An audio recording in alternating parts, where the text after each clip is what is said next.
Hello guys, welcome to 5th generation Bishop and welcome to another unboxing and testing. Shoutout natin si Sir Mark Rowan.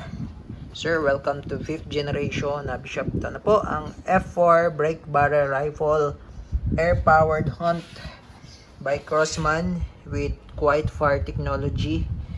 Yan. Reduce noise by up to 70%. This is nitro piston powered brake barrel caliber 177.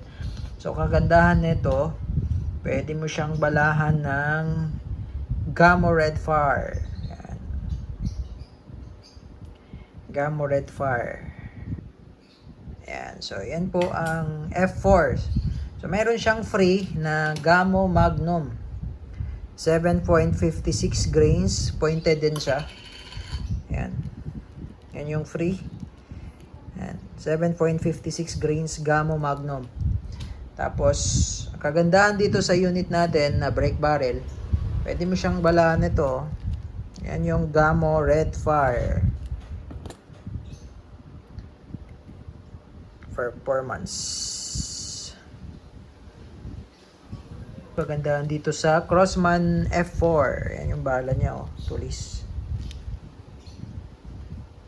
Yan. So mamaya po i-demonstrate natin paano siya gumagana.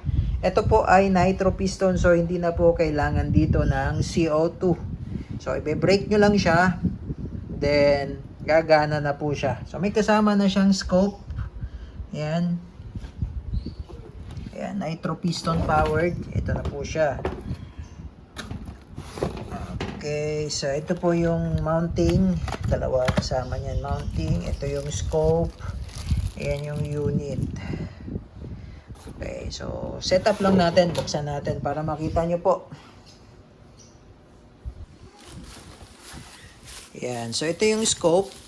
Pakita ko lang po sa inyo yung scope na kasama. Out of the box, may kasama na pong scope. Manual ng scope.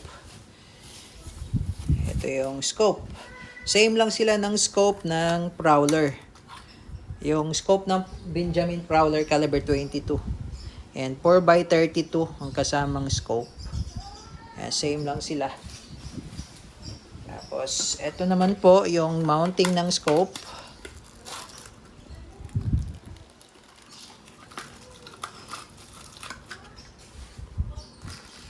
Ito po yung unit.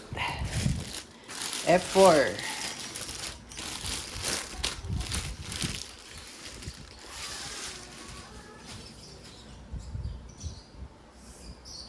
Brake barrel rifle.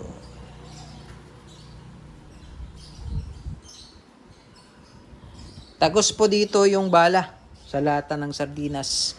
So mamaya po susubukan natin doon sa Crossman sa Gamo Red Fire. Yan. So brake barrel, so binabali lang po ito.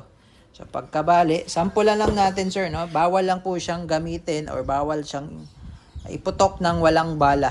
No? So ito naman testing lang, no? Isang beses lang. So pagbabaliin po, ito lang. Yan. Bali. Sakad sa dulo, dito po lo-load yung bala. Yan, diyan po lo-load yung bala. So ngayon po, testing lang po. Isang beses lang natin siya paputokin. Bawal po siyang paputokin ng walang bala. Okay, ito naman po yung safety. Safety. Then, fire. Yan po yung fire. Okay. So, paputukin lang natin, sir, ng walang bala. No? Firing. Yan. So, malakas. May recoil din po siya. Ayan. So, mamaya po, ikakabit po natin yung scope. Isisiro na po natin. So, sa ngayon, ite-testing lang natin ng walang scope. Ayan po. So, nitro piston powered. So, hindi na po siya kailangan ng CO2. Hindi na rin po kayo magpapakarga katulad ng PCP. Kasi po ang nitro piston powered, yan, up to 1,200 feet per second pag alloy pellets po ang gamit natin. Pero pag lead pellets ang gamit natin, medyo mabigat ang lead eh. Up to 1,000 feet per second pag lead naman. Medyo mabigat ang lead. Yan. Okay, so all-weather synthetic stock rifled steel barrel. So meron rifling po yan. Then meron siyang quiet fire sound suppression. Ayan, so papakita ko lang saan ba yung, ito po yung nitro piston, yung red na yan. Yan po yung piston. Yan po yung piston.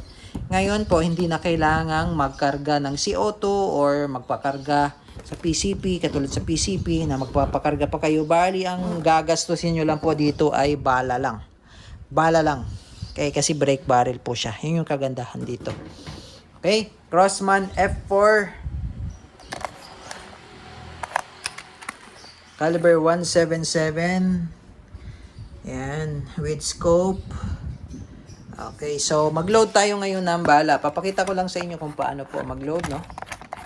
Susubukan natin dito yung Gamo Red Fire, no? Pero hindi pa po ito kasama, bali ito po ay sold separately, yung Gamo Red Fire. Load tayo, Gamo Red Fire. Bali ang kasama po sa package ay Gamo Magnum. Okay, bali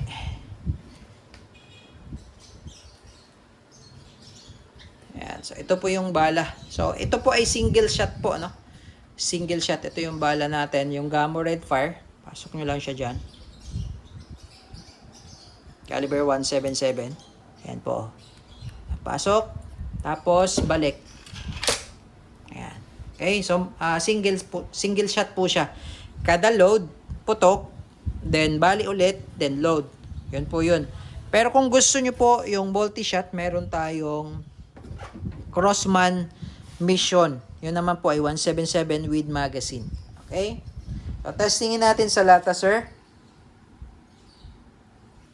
Okay, sir. Susubukan natin dito sa lata, sir. Ha? Dalawang lata po, pagtabihin natin. Tapos, tingnan natin, sir, kung mag-true and true ba yung bala. No? Kasi 1,000 EPS.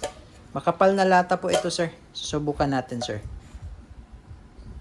Okay. So, testing, sir. Hindi muna natin lagyan ng scope kasi hindi pa naka-zero yung ating scope. So, susubukan natin kung tatagusin po ba yung dalawang lata na yan. Okay, ang gamit po nating bala is the Gamo Red Fire. Okay, firing.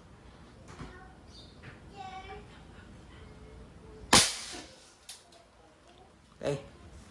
Gamo Red Fire po ang gamit nating bala. Tingnan natin, sir, kung anong nangyari doon sa lata. Okay, lalapitan lang natin, sir, ha.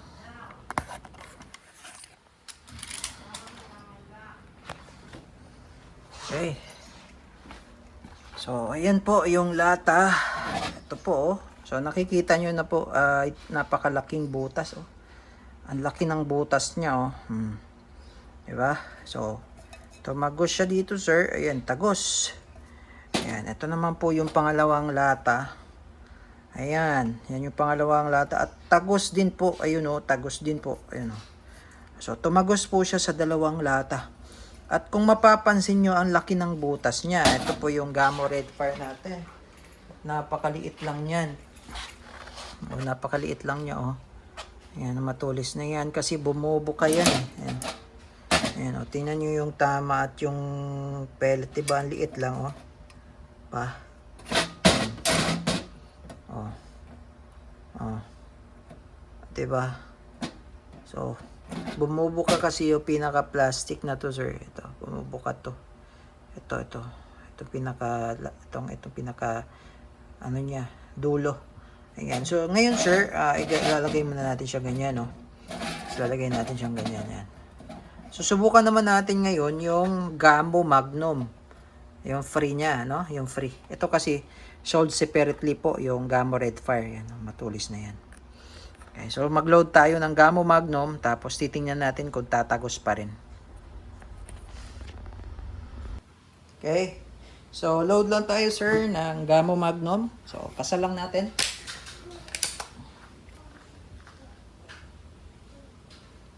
Ito po yung Gamo Magnum 177.